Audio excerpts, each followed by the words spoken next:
दहेज कम और वरमाला में सोने की चेन नहीं मिली, इसलिए नाराज दूल्हा बिना ब्याह करे ही बारात लेकर लौट गया। यह आरोप एक बिना पिता बच्ची हाथों में मेहंदी लगी दुल्हन लगा रही है। तो वहीं दूसरी ओर दुल्हन की मां ने भी इसी तरह के आरोप लगाते हुए पहले गरियाबंद थाना और फिर गरियाबंद वरिष्ठ पुलिस अधीक्षक से मुलाकात कर अपना आवेदन सौंपा है। आवेदन में दहेज कम होने के चलते दूल्हा और उसके परिजनों के द्वारा बारात बिना शादी के वापस ले जाने की बात करते हुए दूल्हे के परिजनों पर कार्रवाई की गुहार लगाई गई है। यह मामला सिटी कोतवाली थाना क्षेत्र गरियाबंद के रावण भाटा डांग बंगला का बताया जा रहा है। दुल्हन की मां और दुल्हन का रो रो कर बुरा हाल है। दुल्हन और उसके परिजनों ने बतलाया, नगर के डांग बंगला में कुलदीप परिवार में 2 दिन पूर्व शादी का आयोजन था। बारात छत्तीसगढ़ के बालोद जिले के दल्लीराजहरा के रहने वाले दुल्हा अनिल गंधर्व के परिजन बारात लेकर पहुंचे थे। निर्धारित कार्यक्रम के अनुसार शाम को गाजे बाजे के साथ बारात निकली। दुल्हा के परिजन काफी नाचते गाते विवाह स्थल पर पहुंचे, लेकिन शादी के पहले बारात स्वागत को लेकर विवाद हो गया और इसके बाद वरमाला के समय हल्के फुल्के कम कीमत के वरमाला की बात कहते हुए सोने की चेन व अन्य दहेज के सामान मांगने की बात पर विवाद बढ़ता गया और अंततः बारात देर रात वापस चली गई। हालांकि दुल्हन और उसके परिजन इस घटना की शिकायत रात में गरियाबंद थाने में करने पहुंचे और दूसरे दिन दोपहर को गरियाबंद वरिष्ठ पुलिस अधीक्षक अमित तुकाराम कामले को भी लिखित आवेदन देते हुए कार्यवाही की मांग की गई है। पुलिस अधीक्षक ने भी तत्काल कार्यवाही का निर्देश दिया है। इस संबंध में अतिरिक्त पुलिस अधीक्षक जितेंद्र चंद्राकर से बात करते हुए वह कहते हैं कि शिकायत आवेदन प्राप्त हुआ है, विवेचना जारी है।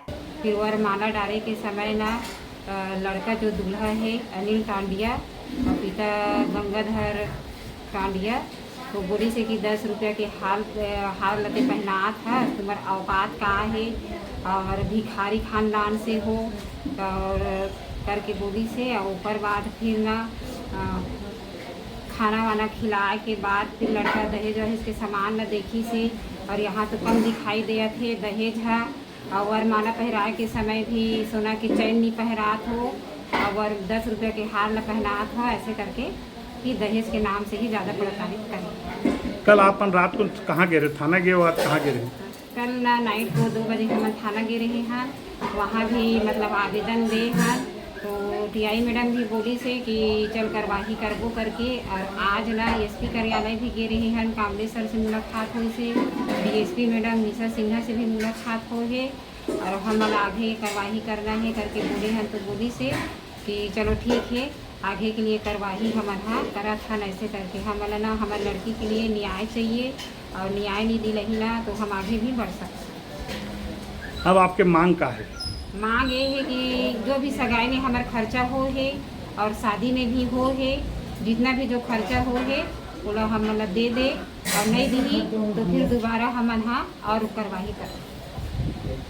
कल मेरी मतलब शादी थी और दहेज का सामान देखे अंदर में कम था, इसीलिए मतलब बारात वापस कर दिए और मेरे को 4 लोगों के सामने बेइज्जत करके बारात को वापस ले गए। पूरे समाज वालों के सामने, जितने लोग आए थे ना सबके सामने, और उनके ऊपर हाथ भी उठाए थे और काटने शादी करने का भिखारी हो ये सब बोल के। थाना गए थे हम लोग का रात को। क्या बात हुई? वहाँ उन लोग मतलब आवेदन दिए थे तो बोले कि मतलब अभी आवेदन लिख दे रहे हैं, जो होगा मतलब सुबह होगा करके। फिर हम सुबह को एसपी कार्यालय गए थे। एसपी साहब क्या बोले? वो कार्रवाई कर रहे हैं, कल लड़के को बुलाएं करके बोले हैं। आप क्या चाहती हो? आप कार्रवाई होना चाहिए और सगाई से शादी तक का जितना खर्चा हुआ है ना, जितना भी है सब मतलब वापस होना चाहिए, क्योंकि मेरी मम्मी अकेली है, पापा तो है नहीं, इतना सब कुछ हुआ है और कहाँ से देगी। ये थाना गरियाबंद क्षेत्र का मामला है। थाना गरियाबंद में बीती रात एक बारात दल्लीराजहरा से आई हुई थी और विवाह पूर्व ही वर पक्ष और वधु पक्ष के बीच किसी बात को लेकर विवाद हुआ है, जिस पर से शादी बीच में ही टूट गई और शादी नहीं हो पाई, जिससे दुखी होकर वधु पक्ष ने जो है थाना कोतवाली में आवेदन दिया है, जिसकी जांच अभी की जा रही है। जांच में जो भी तथ्य सामने आएंगे उसके आधार पर अग्रिम वैधानिक कार्रवाई की जाएगी। सर, एक बात आ रही है, उन्होंने आरोप लगाया कि दहेज प्रताड़ना के चलते उन्हें छोड़ दिया, कम दहेज मिलने के चलते। इसकी भी अभी जांच की जा रही है। जांच के बाद ही सब चीज़ क्लियर हो पाएगा, उसके आधार पर फिर कार्रवाई की जाएगी।